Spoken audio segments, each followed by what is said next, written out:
Welcome to UPSC engineering services 2022 topper stock. मैं हूं B Singh और मेरे साथ हैं आज के topper Akhil Kumawat. Akhil has secured all India rank 1 in electrical engineering in engineering services 2022। First of all Akhil, congratulations. Thank you, sir. Thank you. Thanks a lot. Akhil has done BTech from MNIT Jaipur in electrical engineering in 2021 और इन्होंने जयपुर के मेडिजी centre पर classroom course join किया था 2019-20 में college के दौरान। फिर इन्होंने टेस्ट सीरीज की, इंटरव्यू गाइडेंस प्रोग्राम किया और मेडिजी का मेंस प्रोग्राम भी किया था। तो मेडिजी के सारे कोर्सेज आपने किए। अखिल के फादर और मदर एक स्कूल रन करते हैं, जयपुर एकेडमी स्कूल के नाम से। इनकी मदर प्रिंसिपल है और इनके मदर और फादर इस स्कूल को चलाते हैं जयपुर में ही, और जयपुर के ही ये रहने वाले हैं। और जयपुर से ही इन्होंने बीटेक किया और जयपुर से ही मेरी जी की कोचिंग की। तो आपका की जर्नी पूरी जयपुर से रही है। राजस्थान से इस बार दो बच्चे, जैसे सिविल में भी फर्स्ट रैंक ईशान का है, वो भी जयपुर के रहने वाले हैं और आप भी जयपुर के रहने वाले हैं। तो this is really proud feeling for the Rajasthan students की वहां से दो दो टॉपर इस बार हैं इंजीनियरिंग सर्विसेज में और हर बार आते हैं। मतलब हम लोग देख रहे हैं इतने दिनों से, कई सालों से, तो राजस्थान का रिजल्ट हमेशा अच्छा रहता है। गेट 2022 में अखिल ने 62 रैंक हासिल की थी और अभी आईओसीएल में जॉब कर रहे हैं। एम आई राइट अखिल? Yes, sir. तो अखिल, मेरा सवाल अब आपसे यह है कि आपने जब अपनी प्रिपरेशन स्टार्ट की वो कब से स्टार्ट की थी? कॉलेज के दौरान आप किस सेमेस्टर में थे जब? सर, फिफ्थ सेमेस्टर में 2019 में मैंने प्रिपरेशन स्टार्ट कर दी थी और along with the college he preparation थी। तो पहले मैंने मेडिसी का ही क्लासरूम कोर्स ज्वाइन किया था, जो 2 ईयर वाला कोर्स था, जो हम्म। कि जून में स्टार्ट हुआ था।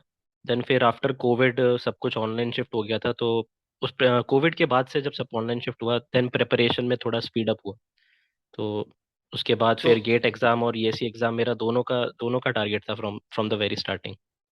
तो आपने 2022 में गेट भी अच्छी रैंक हासिल कर ली, टॉप 100 में, और ईएस में तो फर्स्ट रैंक ले आया। तो आपकी तैयारी का मेथड क्या था कि गेट और ईएस की प्रिपरेशन को कैसे इंटीग्रेट किया? सर, इनिशियली पहले एक एक को प्रायोरिटी देना पड़ता था। तो पहले इतना ईएससी का इतना ज़्यादा नॉलेज नहीं था, और ईएससी जो है एक लॉन्ग लॉन्ग एग्जाम है। पहले प्रीलिम्स होता है, मेंस होता है, और फिर इंटरव्यू होता है, फिर उसके बाद रिजल्ट आने में भी थोड़ा टाइम लगता है। बट जो गेट है वो फिर सिर्फ वन डे एग्जाम है। अगर आपने उसमें अच्छा किया तो फिर आप कर गए, फिर पीएसयू आपको मिल ही जाता है अगर आपका रैंक अच्छा होता है तो initially from the very start GATE पे फोकस था। फर्स्ट टाइम जब मैंने गेट दिया था 2021 में, तब जस्ट मैंने अपना कोर्स खत्म ही किया था। इतना ज़्यादा प्रिपरेशन अच्छा था नहीं, जस्ट कोर्स कंप्लीट हो पाया था, जिसकी वजह से रैंक इतना अच्छा नहीं आया था। It was around 1100।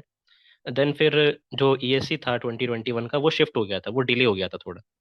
तो मेरे लिए काफ़ी अच्छा था। मैं जस्ट कॉलेज ख़त्म ही हुए थे, 2-3 महीने का समय था। तो मैंने प्रीलिम्स पे जम के तैयारी की। फिर प्रीलिम्स काफ़ी अच्छा हुआ तो लगा कि हाँ, मेंस में भी अगर प्रिपरेशन करेंगे थोड़ा अच्छे से, टीचर्स का गाइडेंस लेके टेस्ट सीरीज वगैरह सब देंगे, तो और शायद अच्छा हो जाए आगे। तो फिर मेंस किया, फिर देन उसके बाद फिर इंटरव्यू, और इंटरव्यू दिया। इंटरव्यू थोड़ा लेट था, बट तब तक फिर गेट 2022 वापस आ गया था।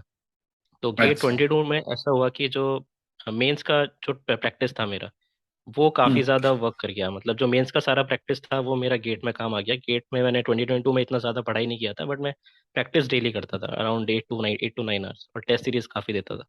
तो ये तो बहुत ही इंटरेस्टिंग आपने एक बात कही कि जो इंजीनियरिंग सर्विस मेंस की प्रिपरेशन थी उसने गेट में बहुत हेल्प किया आपको।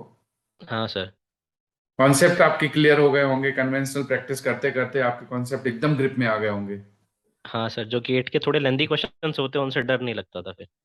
अच्छा। अगर सही अप्रोच से करेंगे तो हो जाएंगे।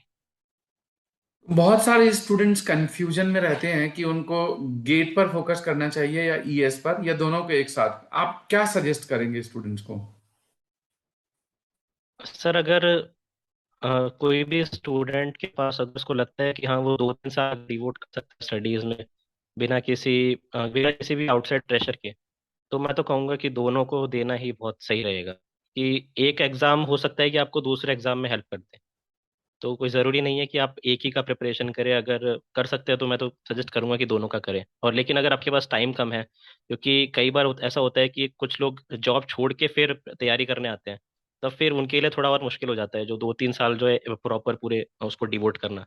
तो उनके लिए फिर मैं ये कहूँगा कि आप एक एग्जाम पे भी फोकस कर सकते हैं। अदरवाइज मैंने तो दोनों एग्जाम के लिए किया था, मेरा प्रिपरेशन स्ट्रेटेजी काफ़ी अच्छा था। और कहीं ना कहीं अंदर मुझे भी लग रहा था कि हाँ मतलब सिलेक्शन तो हो जाएगा इस बार, लेकिन फर्स्ट रैंक तो ये आपने बिल्कुल सही कहा, क्योंकि सिलेबस सेम है, डिफिकल्टी लेवल मोर और लेस सेम है, और आपको दोनों तरीके से आपको कन्वेंशनल ऑब्जेक्टिव तैयार करना है, तो गेट तो वैसे भी हो जाएगा।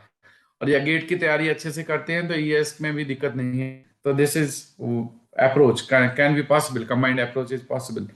बहुत सारे स्टूडेंट्स ऐसे इस बार सेलेक्ट हुए हैं, या जितने हर साल होते हैं उनकी लगभग गेट और ईएस में दोनों में अच्छी रैंक आती है, या फिर गेट में चलो ठीक है टॉप 1000 में है, तो ईएस में टॉप 100 में है, टॉप 15 आ जाते हैं। तो ये तो है। ईएस में जो जीएस वाला सेक्शन है पेपर 1 का, जनरल स्टडीज एंड एप्टीट्यूड वाला, तो उस इंजीनियरिंग एप्टीट्यूड वाले सेक्शंस को आपने कैसे तैयार किया? सर इनिशियली मैंने जो प्रिपरेशन स्ट्रेटेजी यूज की थी वो ये था कि जो लेक्चर्स हैं, क्योंकि सर तब ऑनलाइन शिफ्ट हो गया था सारा कोविड के बाद, हाँ। तो मैंने मुझे पता था कि मेरे पास काफी टाइम है और मुझे लग रहा था कि ये शायद थोड़ा लंबा खिंच जाए, 2-3 महीना तो एटलीस्ट मिलेगा। तो मैंने प्रीलिम्स पे सबसे पहले फोकस किया। जो प्रीलिम्स के जो 7-8 सब्जेक्ट थे, जो अलग apart from maths and aptitude, तो मैंने सोचा उनको पूरा करते हैं। तो 3 महीना तो मैंने डेली लेक्चर्स अटेंड किए 4 से 5 घंटे। उसके अलावा मैं 3-4 घंटे थोड़ा मैंने इनिशियली बुक्स भी पढ़ी जो मेडीजी ने प्रोवाइड की थी। बट बाद में ऐसा लगा कि बुक्स के जो क्वेश्चंस है पीछे क्या वो कर सकते हैं प्रैक्टिस। बाकी जो नोट्स हैं वो एक तरह से सफिशिएंट है, जो आपका आपका बेस तैयार हो जाता है उससे। और उन्हीं नोट्स को आपको कम से कम 3 से 4 बार तो तैयार करना ही है। तभी चीजें जाके तभी जो चीजें हैं वो दिमाग में जाके बैठेगी। तो इनिशियली अच्छा। 3-4 महीने में ये हो गया था। देन फिर मैं गेट के चक्कर में फिर मैं पूरा टेक्निकल पे शिफ्ट हो गया। देन नेक्स्ट ईयर जब कॉलेज खत्म हुआ उसके बाद जो 3 महीने थे उसमें मैंने फिर रिवीजन किया 2 से 3 बार कम से कम। तो प्रीलिम्स अच्छा था सर, लास्ट ईयर भी अच्छा था, इस बार भी अच्छा था।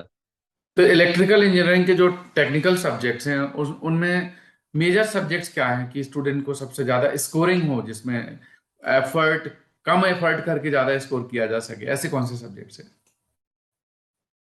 सर अलग अलग एग्जाम्स पे डिपेंड करता है। जैसे अगर हम प्रीलिम्स का बात करें तो प्रीलिम्स में तो ऑलमोस्ट 2-3 सब्जेक्ट, सभी सब्जेक्ट्स में वो कम से कम 8 से 10 आते ही हैं। और उनमें मशीन में देखा है कि बहुत इजी आता है। और पावर सिस्टम्स भी ठीक, एक पावर सिस्टम भी इजी आता है, ठीक लेवल का आता है, नेटवर्क क्वेश्चन आराम से हो जाते हैं। तो ये कुछ 3-4 मेजर सब्जेक्ट्स हैं जो अगर इन पे अगर इनका बेस अगर सही हो और इनकी प्रिपरेशन थोड़ा अच्छे से की जाए तो बेटर रहेगा। देन अगर हम मेंस पे शिफ्ट करते हैं तो मेंस में भी कुछ सब्जेक्ट्स ऐसे हैं जिनको कम प्रिपरेशन करके भी वो काफी स्कोरिंग सब्जेक्ट्स होते हैं। जैसे कि नेटवर्क नेटवर्क थियरी हो गया, और कंट्रोल सिस्टम हो गया। और जो सेकंड पेपर होता है हमारा उसमें एक सब सब्जेक्ट्स आते हैं, मशीन्स, पावर सिस्टम और पावर इलेक्ट्रॉनिक्स। तो ये तीनों हाँ। सब्जेक्ट बहुत ही ज्यादा इंपॉर्टेंट है, क्योंकि इनके जो क्वेश्चंस आते हैं जो लेंदी होते हैं काफी, बट अगर आप सही से अटेम्प्ट करोगे तो सही हो जाते हैं।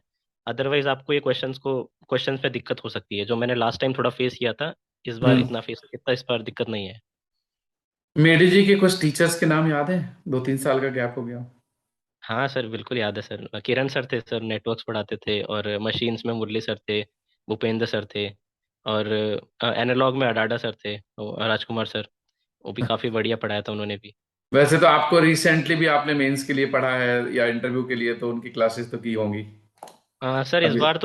इस बार तो नहीं की थी, लास्ट लास्ट ईयर किया था प्रॉपर कोर्स। इस बार सिर्फ टेस्ट सीरीज ही दिया था। टेस्ट अच्छा। सीरीज मैंने दोनों दोनों साइड दोनों टाइम दिया था, दोनों तो साइड। लास्ट ईयर का भी मेरे पास पढ़ा था हम्म। सारा। तो मैंने उनको जो क्वेश्चंस मार्क थे तो उन्हीं को मैंने किया, और इस बार मैंने सारे टेस्ट किया, सबमिट किया टाइमली। इस बार के इंटरव्यू में किस तरह के सवाल पूछे गए आपसे? सर इंटरव्यू में सर क्वेश्चंस लास्ट टाइम और इस टाइम जो क्वेश्चंस थे मैं कहूँगा कि दोनों सिमिलर ही थे। मतलब मुझे थोड़ा सा out of the work question किया गया। जो पावर सिस्टम का जैसे एचवीडीसी और जो ये वाला पार्ट है, ये हम्म। इतना टीचर्स पूछते नहीं, इतना वहाँ पे पूछा नहीं जाता है ऐसा। मतलब गाइडेंस में सब थोड़ा बताया गया था। और जो मैंने बाकी जो पहले के भी जो इंटरव्यूज देखे थे जो टॉपर्स के थे, तो सबसे मोस्टली टेक्निकली पूछा और बेसिक से स्टार्ट करके थोड़ा लेवल ऊपर होता है। लेकिन मेरे से दोनों बार ही कुछ थोड़े से out of the box question start किए। बट इस बार रिलेटिवली इंटरव्यू थोड़ा सही था। और थोड़ा डैफ से तो क्वेश्चन नहीं पूछा, बट इनिशियली वो थोड़ा बेसिकली डैफ रीड करते हैं और देन उसके बाद थोड़ा बेसिक टेक्निकल से स्टार्ट करके फिर थोड़ा ऊपर जाते हैं। तो अगर हम क्वांटिफाई करें कि टोटल में से कितने परसेंट क्वेश्चंस आपके टेक्निकल थे और कितने नॉन टेक के थे? सर लास्ट ईयर 70% टेक्निकल था, 30% नॉन टेक, और इस बार 95% टेक्निकल था। अच्छा, इस बार मेजरली टेक्निकल पूछा। बहुत हाँ ज्यादा सर। वेरिएशन देखने में मिलता है। अभी हम मैकेनिकल के टॉपर से बात कर रहे थे, तो उनका कहना था कि इस बार 80 to 90% नॉन टेक पूछा और सिर्फ 10 से 20% ही टेक्निकल पूछा। तो there is huge deviation, and that is why UPSC always keeps you engaged in reading, कि पढ़ते रहो, कुछ भी कहीं से कहाँ से भी पूछा जा सकता है और आपको हर तरह से तैयार रहना है। जैसे मैकेनिकल के जो कैंडिडेट थे, टॉपर थे मिस्टर तिवारी, तो उनका कहना था, अभिषेक का, कि मुझसे करंट अफेयर्स बेस्ड और साइंस एंड टेक और डिफेंस से रिलेटेड बहुत सारे सवाल पूछ लिए और लगभग 80% मेरा टॉन टेक ही हुआ, और आप कह रहे हैं 95% टेक्निकल हुआ। तो इंजीनियरिंग सर्विसेज के इंटरव्यू में आपको हर तरह की प्रिपरेशन करके जानी होती है। यू नेवर नो कि आपका कौन सा बोर्ड होगा और क्या पूछ लिया जाएगा। जी सर, और एक चीज़ और मैं ऐड करना चाहूँगा कि जो टेक्निकल भी था वो ऐसा टेक्निकल नहीं है जो आप किताब से सिर्फ पढ़ के दे दें वहाँ पे। वो बहुत कम क्वेश्चंस होते हैं। मोस्टली जो टेक्निकल क्वेश्चंस होते हैं, मैं तो ये सजेस्ट करूंगा कि अगर 1-2 महीने का टाइम है आपके पास इंटरव्यू से पहले, तो थोड़ा अपना जो एक्स्ट्रा पार्ट है, जो जो करंट अफेयर्स में आता है टेक्निकल रिलेटेड, थोड़ा उसको देखिए। मतलब डेली आप एप्लीकेशन कम से कम अगर, हाँ एप्लीकेशन बेस, यूट्यूब पे जाके दो चार एंड वीडियो डेली देखे, इंजीनियरिंग कुछ इन ना कुछ न्यूज। नया देखे, काम आएगा। एप्लीकेशन हाँ and sir. Engineering in news. Sir बिल्कुल सर, मेरा इस बार तो वही था। कुछ क्वेश्चंस, 2-3 क्वेश्चंस मैंने अच्छे आंसर भी किए थे, जिससे वो थोड़ा खुश हुए थे, लेकिन कुछ 3-4 क्वेश्चन ऐसे थे जो मैं नहीं कर पाया, तो मैंने सब सॉरी बोला। चलो, आप स्टूडेंट्स के लिए क्या मैसेज देना चाहोगे? अब 2 महीने बचे हैं, अब प्रीलिम्स का भी एग्जाम लिखना है, गेट के लिए तो 1.5 ही महीने बचा हुआ है। लास्ट मोमेंट में अब क्या क्रैक कर जाएं, ऐसा कुछ कुछ टिप्स, हम्म। शॉर्ट नोट्स या कुछ इंपॉर्टेंट एरियाज, क्या आप सजेस्ट करोगे? सर इंपॉर्टेंट एरियाज तो होते ही हैं आई गेस। अगर जिसका भी प्रिपरेशन अच्छा होगा उसने इंपॉर्टेंट एरियाज और जो शॉर्ट नोट्स है वो बना रखे होंगे, तो अगर वो कर रखा है तो फिर तो आपको टेस्ट सीरीज पे ही मैं कहूँगा थोड़ा ज़्यादा एफर्ट डालना चाहिए। क्योंकि मैं, मेरे तो इस बार के जो दोनों रिजल्ट्स है, गेट और ईएससी 2022 में, वो दोनों प्रॉपर प्रैक्टिस है। मैंने इस बार ज़्यादा कुछ पढ़ाई नहीं की है, बेसिक्स वगैरह सब क्लियर हो गए थे, मैंने सिर्फ प्रिपरेशन की है। और इस बार इतने ज़्यादा पेपर्स दे दिए थे कि एंड में आके मैं भी थक गया था, अरे काफ़ी हो गया है। शायद सफिशिएंट हो इस बार के लिए। अच्छा, आगे कोई प्लान है फर्दर सिविल सर्विसेज वगैरह का, या फाइनली जॉब? सर अभी तो ऐसा कुछ प्लान नहीं है, अभी आईओसीएल में है, देन होपफुली शायद इंजीनियरिंग सर्विसेज भी ज्वाइन करेंगे, तो सिविल सर्विस का अभी तो कोई प्लान नहीं है। अच्छा, गुड। तो दोस्तों, अभी हम बात कर रहे थे इस बार के जो टॉपर हैं, rank 1, Akhil Kumawat, electrical engineering के, इंजीनियरिंग सर्विस 2022 के। और इन्होंने मेड इजी जयपुर सेंटर से प्रिपरेशन की, क्लासरूम कोर्स किया और अपनी प्रिपरेशन को कंटिन्यू रखा। Consistency of preparation makes you different than the others. इनका एक सजेशन यह है कि आप सारे सब्जेक्ट्स पढ़ के जाइए, लेकिन थोड़ा मेटिकुलसली प्लानिंग करिए। और कॉलेज टाइम से इन्होंने 5th सेमेस्टर से अपनी पढ़ाई स्टार्ट कर दी थी। अभी आईओसीएल में है, गेट में भी इनका 22 में 62 रैंक आया। एंड गेट के रैंक के थ्रू ही आपको आईओसीएल में अपॉइंटमेंट मिला होगा। Yes sir.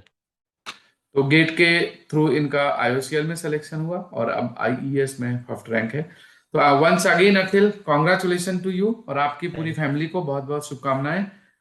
Thank you And sir. जितने दोस्त देख रहे हैं, जो लिसनर्स हैं, जो या वीडियो देख रहे हैं, उन सभी को बहुत बहुत शुभकामनाएं। आने वाले नए साल की हार्दिक शुभकामनाएं। Thank you very much for joining today. Thank you sir, thank you and happy new year sir.